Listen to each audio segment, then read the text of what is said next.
Okay, good afternoon. Happy Monday, everyone. Start to another week. Going to do a Rashi from Parshas Tezaveh. I'm going to cheat a little bit. There's some beautiful Rashis in the first Aliyah. So we'll do one today from the first Aliyah and come back to the second Aliyah in subsequent days of the week. These Parshios, I feel like I have license to borrow from anywhere I would like to. These are difficult Rashis to find that are interesting. Beyond some specific details of etymology or size or dimensions or statistics. So we're going to do one from the very beginning of the Parsha. Of course, the Parsha is very much about the vestments of the Kohanim, about the clothing of the Kohanim. But in addition to that, we do have some details at the very beginning about the lighting of the menorah. And of course, there's a question about why this is placed here and why this is not in Parshas Truma or elsewhere where the menorah is actually going to be lit, but that's a question for another time.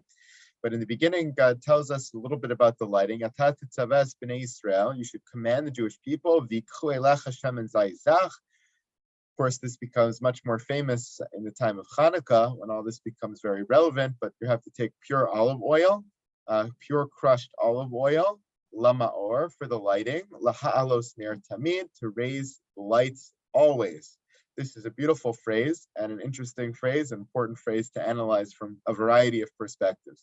The first is Laha'alos, of course, the famous Rashi over here, which comments on why the pasuk tells us Laha'alos ner tamid, to raise the candle always, to raise the light, the lamp always, instead of Lahadlik ner tamid, right? Lahadlik should be the verb that is used here. Command here is about lighting the menorah, not about raising the candles. What does it mean to raise the candle? And Rashi explains over here, Madlikin ad shetei shalheves ole me'eleha. You should light it to the point where the flame can rise on its own.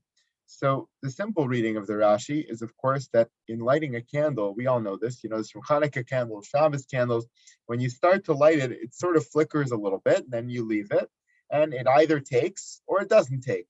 Or when you're lighting it, you leave the shamash or the match, whatever it is that you're lighting with, on the candle, on the wick for a little bit of a longer time until it really, really catches. And then it starts to burn very strongly. And the point you know at which it really grabbed is when the flame sort of joins up with the flame of the shamash or whatever you're lighting with, and it becomes bigger, right? So if you're holding just use the shamash as an easy example. You're holding a candle to light the wick of another candle. So far the flame is very, very small, and you realize it's starting to catch the wick. But then that flame grows and it swells or it grows up, and you realize, wow, the wick is now lit, and I can remove the candle that I'm lighting with, and it will remain lit. It will continue to burn upwards. Whereas if I withdraw it too soon, it's not fully taken to the wick, and therefore it flickers a little bit, it might die out, it might go up, it might not go out. So the simple reading here is, instead of the Torah telling us lahadlik ner tamid, it's telling the Kohen that when he lights the menorah, he should continue to have the flame on the wick for long enough that it's ola me'ala, that it actually remains lit on its own, that it continues to rise on its own. It's just an instruction about the nature of the hadlaka. And therefore, to be more specific, it doesn't just say lahadlik, but it says lahalos. In longer form, it would have said, you should take shemen zayzach katis lamaor, lahadlik ulahalos ner tamid, or lahadlik kidei sheyale ner tamid, right? You should light it, that's the simple act of lighting, with the purpose of it being ola me'ala, right? But to say it in shorthand, as the Torah often does, it just skips over the lahadlik part and goes to lahalos, since lahadlik here is obvious. That's the simple explanation of Rashi.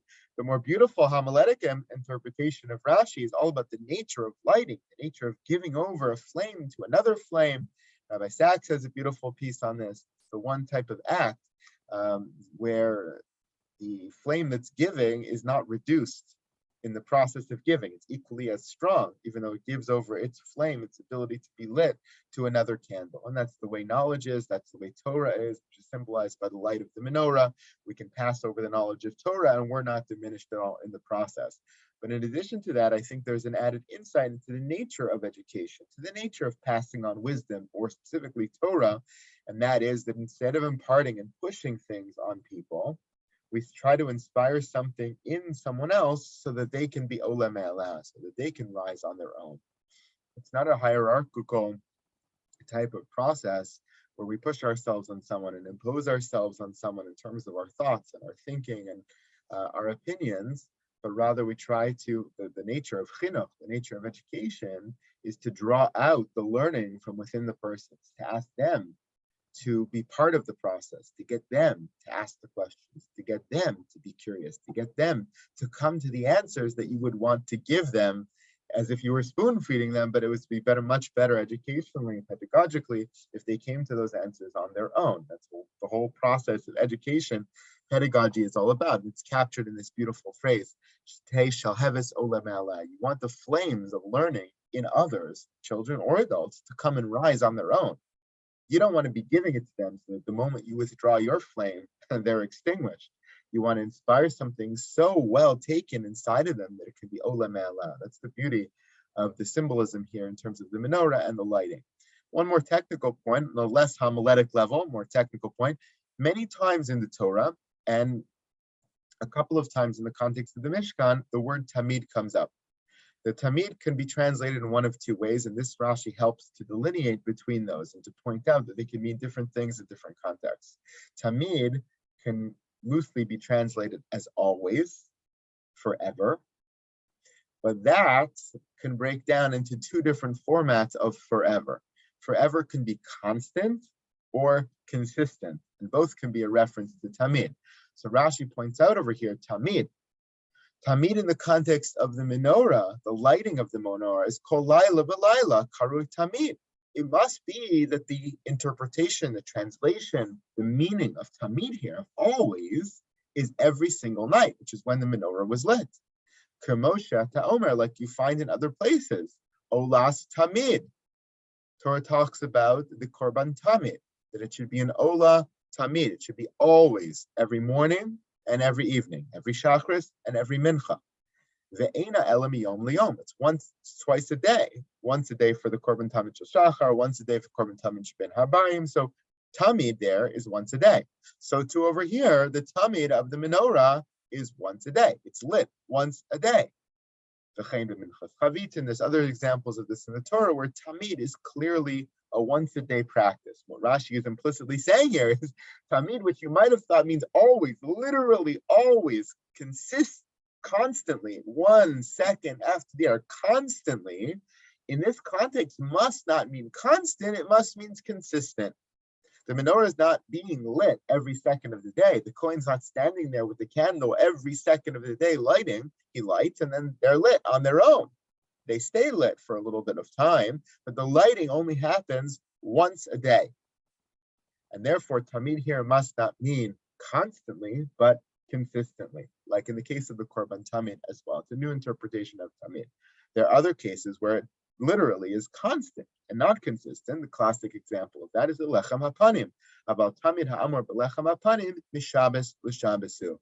When the Torah tells us that the lechem hapanim has to be on the shulchan from one week to the next, from one Shabbos to the next, it means literally it has to be there every second of time. So much so that when the new showbreads are brought into the shulchan, they're pushed in so that the old ones get pushed out. There's not even a second where the shulchan is bare of the lechem hapanim. It's literally tamid, every single second, always, constantly.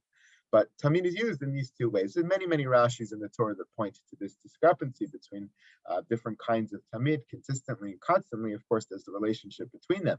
They can sometimes overlap, but we have to realize what the tamid means in each individual context. Thank you so much. Have a great day, everybody. We'll see you tomorrow. Thank you, Rabbi. Thank you. Thank you, Rabbi. Thank you, Rabbi. Okay, so I have a question, Rabbi Weinberg. Yes, Linda. So you're talking about with the lighting of the menorah. So is there at a point during the day where the lit menorah is extinct? Is it extinguished and cleaned and then relit, or does it extinguish on its own, cleaned and then relit? I believe it ran out. It was not purposefully extinguished, but they ran out. That's what I believe. Yeah. Okay, thank you. Good question. Yep. Have a good Thank one, you, guys. See you later. Thank you. Bye.